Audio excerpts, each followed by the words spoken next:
Hello and welcome back. I'm your co-host Greg Lindsay, returning here for our final stretch of the inaugural CoMotion Global 2025. This afternoon, we're going to put the global in CoMotion Global with sessions going to sub-Saharan Africa, to Latin America, and beyond. If you weren't here for our final session before the break, you missed out. I'm particularly fascinated by the transformation of mobility, and particularly urban robotics and mobility. We had Neolix on a webinar in CoMotion during 2020, during, of course, the pandemic.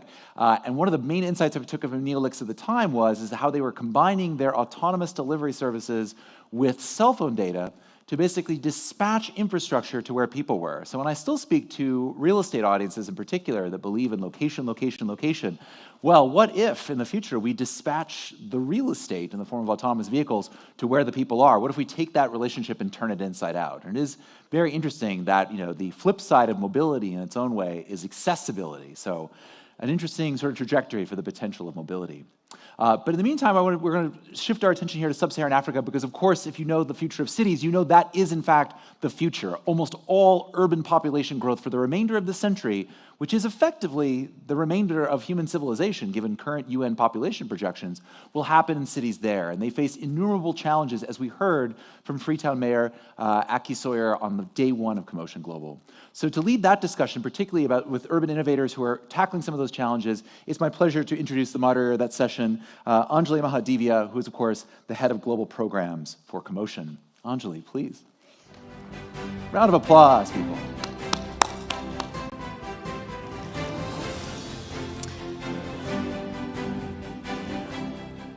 Awesome. Hello, everyone, and it is my great honor to introduce our two panelists today. First, we have Mayor Rohey Lowe, Mayor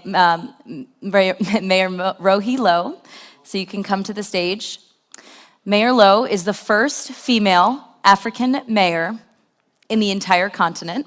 She is the president of the locally elected Female Mayors Network across all of Africa, and she is the vice president of the Global Parliament of Mayors. So please give a round of applause for her. Amazing. And next, I would like to call to the stage Valerie Labi. Valerie Labi received our CoMotion Urban Visionary Distinction Award earlier today. She is the first EV manufacturer across all of Ghana. She's also the CEO of Wahu Mobility. Wahu Mobility builds electric vehicles and creates jobs and delivery pathways and ownership pathways for the vulnerable populations across Africa, especially women and the unemployed youth. So please give a round of applause to these two amazing female panelists. So my first question for you guys is, when we think about emerging markets, there's oftentimes this belief that they are falling behind. We are seeing a revolution happen across all of Africa right now. What is the revolution you are seeing, and what is your vision for leapfrogging Africa in the mobility sector? Thank you very much. First and foremost, congratulations to my sister. That was a well-deserved award. I think I will start by saying that localization is very, very key. And Africa needs to start localizing, meaning that we have to start being innovative, producing our own things. That is very, very important. If you look at the products that we are using in Africa, how much it is costing Africa, it is really overwhelming. When we have the materials, the know-how, the land, and everything to enable us do it, localizing it. So I want to say that the most important is to have the vision of localization. The African Revolution should be about local innovation. And this is what my dear sister is doing in Ghana. The focus is on using mobile technology to organize and improve the existing informal transport network, making it more efficient and user-friendly. My vision is for Africans to design cities that are really compactable, not design cities for people and not for cars. But it seems like that in Africa, we are designing cities for cars and not for people. Compact cities are safe for women. They are safe for our children. And they are safe for the disabled, those who are left behind. So my vision is to see Africa localizing our products and stop buying expensive goods from other countries. Africa is turning into another space, and it is really very sad. Thank you, Mayor Lowe. Yeah, I think when you're starting with a vision, it's always important to really think about where is the starting point, where are we now? In somewhere like Ghana, the average age of a vehicle on the road is around 14 years old. So I'm a true believer that every vehicle on the continent is going to change over the next 10 years. And what it changes to is really is the important question. I think that electric mobility is an inevitability in our markets. But the roadmap to get us there is very important. I think, like Mayor Lowe had said, when we're talking about how do we make sure that there's sufficient local content in this transition, and I think the first thing in terms of my vision for the future of mobility in Africa is it has to be designed to our context. When you're looking at transport models now, at the time, most vehicles, most mobility models have been designed somewhere else without Africa in mind and kind of imposed in our markets. We have petrol vehicles that are secondhand and dumped in our markets. We have dependencies on secondhand imports, but we are the markets with all the natural resources. So as part of my vision for the continent is how can we also ensure that we are driving value from our national resources, that we are creating paths for innovators, and that this transition that we're going through in mobility is also going to be a huge job creator from the perspective of producing vehicles, producing softwares, leveraging our data, but also a big job creator for those who are actually using the vehicles in productive uses. Thank you, guys. Now, I just heard you both talk about how we need local solutions to solve local problems. And we talked about market representation, but we also can talk about gender representation. Now, you two are pioneers in your field, but also pioneers for women at large. And so I would love to hear you both share, why do you see women playing a vital role in the transport sector? And what are some of the biggest barriers that you've witnessed for women in the mobility sector in Africa? I think it's not only about women playing vital role or women how. It's the how that I don't want to hear, because Africa is woman. When we talk about Africa, the picture that comes in mind is women and youth. We are the breadbasket of Africa. But we are first and foremost underrepresented, because the system is designed for men. So the answer is as simple as saying that we are the primary user of public transport. Without us, the public transport will not work. But are we safe? The answer is no. Their daily experiences that we are going through is really, really very uncomfortable. Women are the primary users, as I said, of mobility in Africa. But we are really very, very unsafe in the space of mobility. We get raped along the way. You will see women in unsafe cars. Some of them even deliver their babies in the car. You wouldn't believe it. because of the distance that we have from our homes to the markets, to the schools, many things happen along the way. And here, we are only looking at the urban areas. Can you imagine those that are at the rural areas? Because mobility is not only about cars. Some of them use these donkey carts. And along the way, some of them in the rural areas, the villages, are biting or attacked by wild animals. So women suffers a lot because it's like mobility is designed only for men. So I think it's important to mention that women are really, really unsafe when we talk about mobility. Another problem is difficulties getting funding and training. If you look at Africa, many women don't own cars because cars are designed for men and not for women. We are not also in the mobility field simply because we cannot have the funding. We don't have the capacity.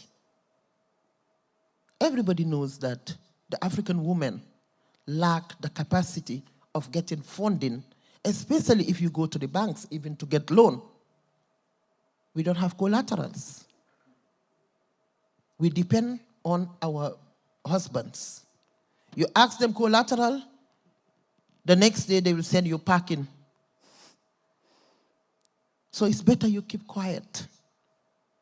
So what can bail us out from this is the biggest question. But honestly, when we talk about mobility, women are the primary users because we are the population of Africa, but we are really unsafe in the mobility space. Mm-hmm.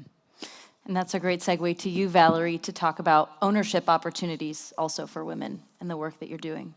Yeah, I think that, so our business model essentially is we design electric bikes and electric motorbikes for emerging markets. And then we have a way of essentially allowing our end users to pay for the vehicle over time.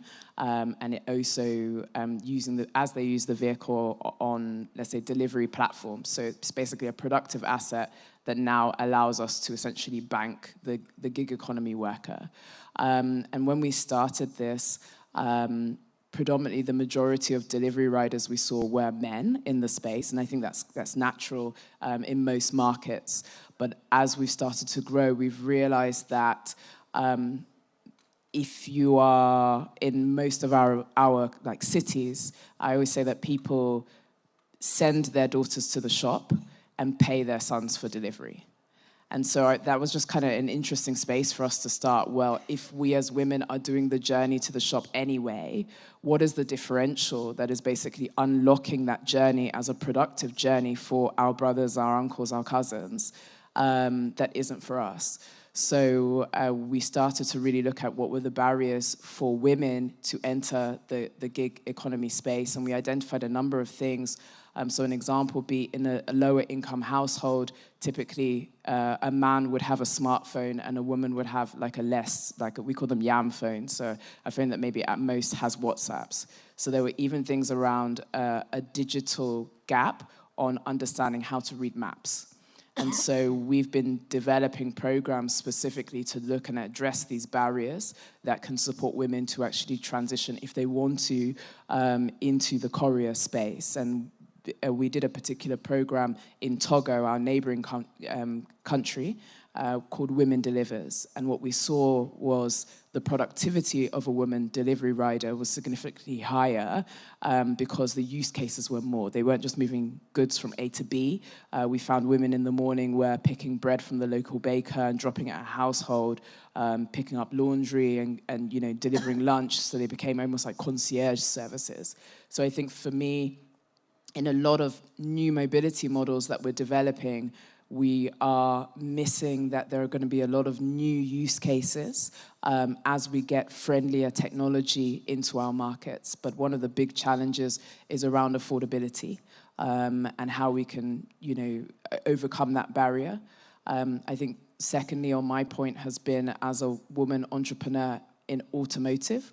The automotive industry in general isn't that inclusive, and it gets less and less inclusive as you move up the levels of ownership.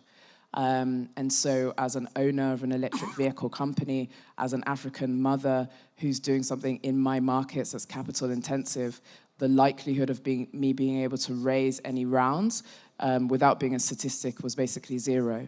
And so I've had to really think about innovative ways to finance my business as I scale, because traditional markets haven't been as accessible to me. And one of the ways that we basically have done that has been accessing the carbon markets.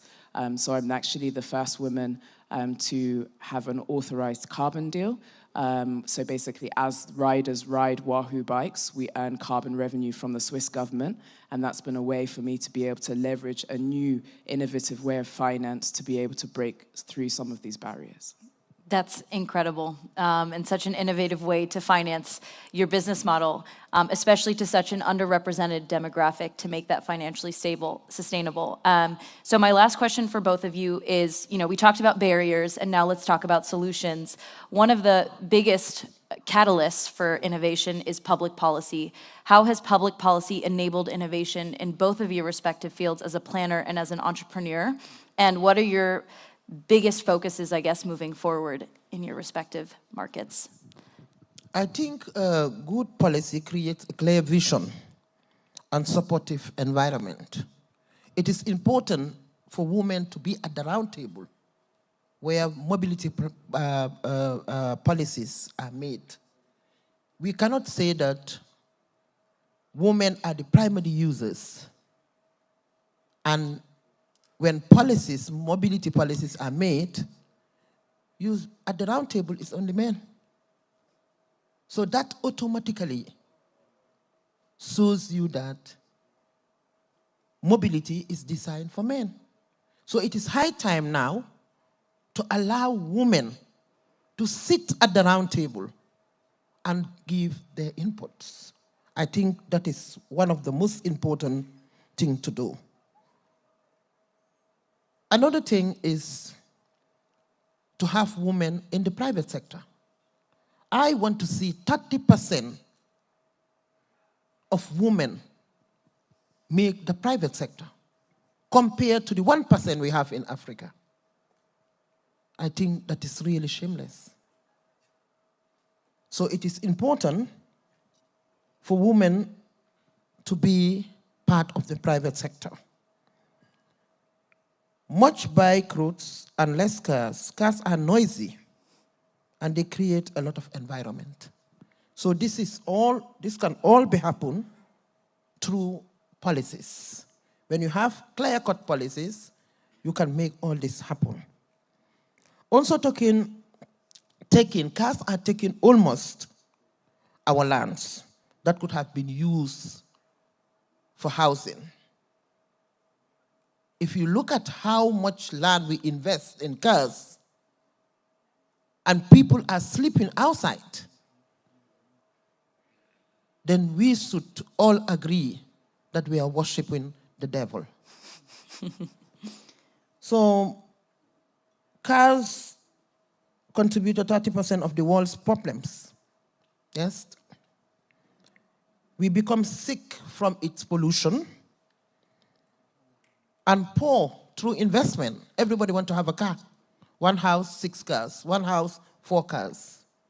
And we don't even realize that we are getting poorer because of the cars. We have to buy fuel, we have to wash the car, we have to maintenance the car, etc., and so forth.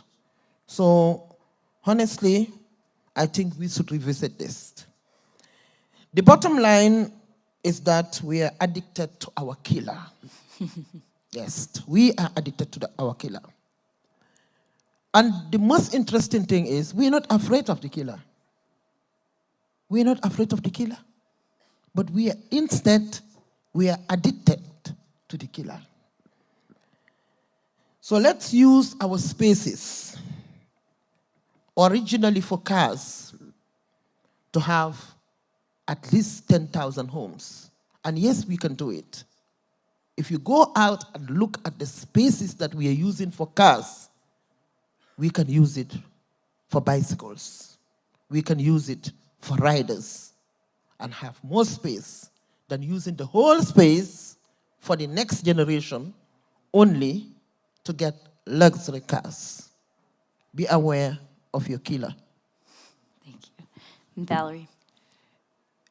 I think in many African markets, the private sector is moving faster than our regulators. And it has pros and cons to it, but I think at the stage that we are now, there are a number of fundamental policy changes that we need across many African countries. The first thing for me is really a clear definition for even electric vehicles, micromobility. I've had a number of different topics spoken about in this last few days, digital twins, the use of AI in mobility. But when you look at our regulatory policies across the continent, all of those concepts don't even exist. They're not being regulated. They've not been defined. And that becomes a challenge when you're looking at scaling businesses in our markets. We have the Africa Continental Free Trade Agreement, which is really looking at how you encourage trade between African countries, but the automotive section of that policy has not yet been ratified. And I think it's because we've been competing within the continent amongst ourselves rather than collaborating on leveraging strategic resources and understandings of markets to be able to grow as a continental industry. As an innovator, one of the things that I'm really pushing for in my country, my national policy, has been around sandboxes for innovation. Our governments typically, when there's something they don't understand, try and just say, no, don't do it. I'm always being told Africa's not ready for it. This won't happen in Africa. You don't have the infrastructure for it. But what I've seen is, for the majority of the world, a lot of mobility solutions are looking at tiny incremental changes to problems that aren't really problems. But in our markets, the big opportunity, and going back to the question on where we're leapfrogging, is that a lot of our population are living in impossible situations. And so we are planning for how do you change lives from impossible situations to possible situations. And that's really a huge opportunity. And it needs policies to get behind it. I think in a country like Ghana and West Africa, there's a lot of political will that's been very positive around the transition to EVs. There's a willingness for governments to collaborate and engage and do partnerships and pilots. But what we need now is for investors to see African markets as the future, to see African consumers and to see African innovators as being opportunities to invest in, so that we also get the right type of capital. And I think a lot of the times we talk about, there's a transition, there's not grant money for Africa, but what I feel that what we really need is deliberate investment. Investment that's saying, actually, I'm investing in changing a system, I'm investing in enabling a leapfrog, and I'm investing in it because it's a commercial opportunity, but there are also huge social impact benefits to it, and that it just makes environmental sense. Thank you. Awesome. Well, thank you so much to our two panelists. This was awesome. And one of the big things about CoMotions is public-private partnerships, and it was so great yesterday. We printed out an MOU between Valerie and the mayor of Banjul City, so stuff like this is why we do CoMotion. So thank you guys very much for listening. Great job.